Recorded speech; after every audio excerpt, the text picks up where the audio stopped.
full channel 347 coming at you from Runnymede. Eviction special, kind of, update, but there isn't one.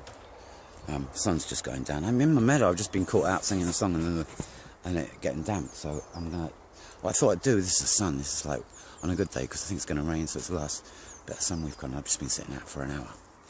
And you know what?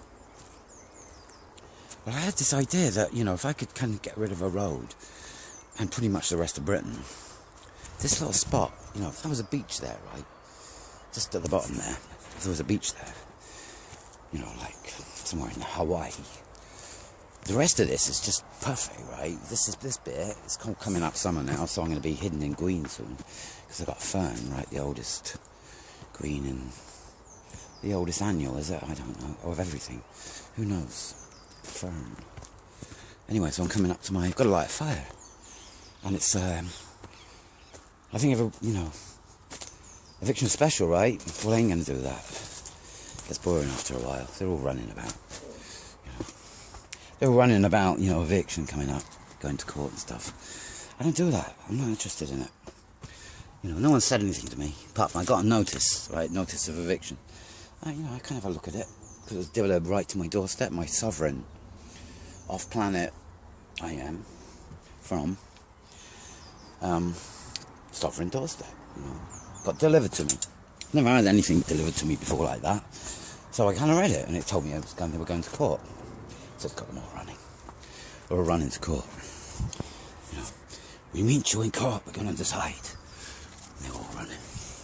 Because it's like, it's the court. It's the court.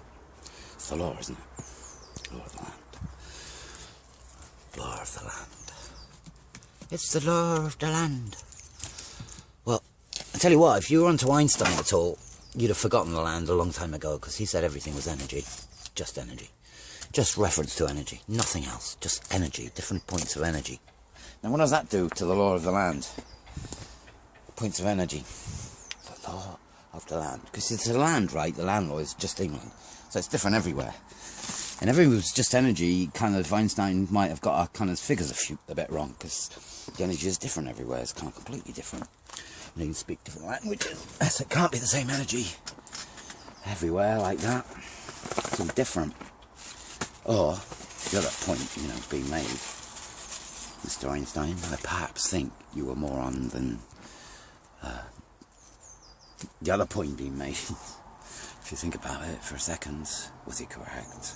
Well, a lot of people think he proved himself wrong, but hey, no, he didn't prove himself wrong. A man who does science doesn't think like that. You have to do an experiment. And he did the experiment, he was doing the correct thing, so you're not doing the wrong thing. You can never be doing the wrong thing if you're doing it correctly. And he got further than most people. He shocked people when he came up with it, because he actually did. But anyway, look. Energy. Everything is energy. I'm now collecting wood, right? Energy. I've been doing this for 2 years, collecting wood, like bits of wood to start a fire. And you got a switch, right? You got a switch in a kettle. I've got half an hour of wood collection, which is like, better for you. I've got something to tell you now, right? I've just had an experience. This is going to shock you, right? This is really going to shock you. Okay, I'm going to say it because it just happened, and it was like, do you know when you meditate sometimes and you're lying back on the grass and you're looking at the sky, and you get that kind of film of the front of your eye? It's like, it looks like the inside of your eye being reflected back out, and you kind of see the filaments. Done that? I think quite a few people have done that. Well, if you start looking at it carefully, you can get really focused in on some of these things, like jellyfish and eels and all sorts of shapes, like stuff, going on inside your eye. Until just now, when, okay, black spots. Have you ever seen black spots? Right, concentrate on this, right? Next time you go out, lie in the grass, and just lie in there and see if you can see it to start with, right? If you can't, then you've got some work to do, because you'll get there if you keep on kind of doing the... What you're doing is looking for something to focus on slightly out there. Focus on it. and just sit on it. And then slowly you might see something appear, and then you start getting stronger with the focus on what appears, because it's the reflection of inside. Until you get to what I just saw, which kind of like throws everything on its head.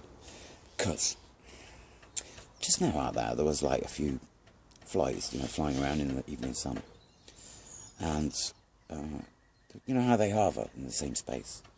Okay, well, I had a little black hole I had a black hole being reflected back out, a black hole, and I noticed I couldn't actually get to it. Whenever I tried to focus on it, it just went away. And if I focus on something else, it almost feels like you can turn it on or off. It comes into vision or it doesn't. And I got to this place where I think if I do it next time, I could probably say, well, I can get that back. Just, you know, it's something, thought process going on, sensual computer technology. And okay, so this is it.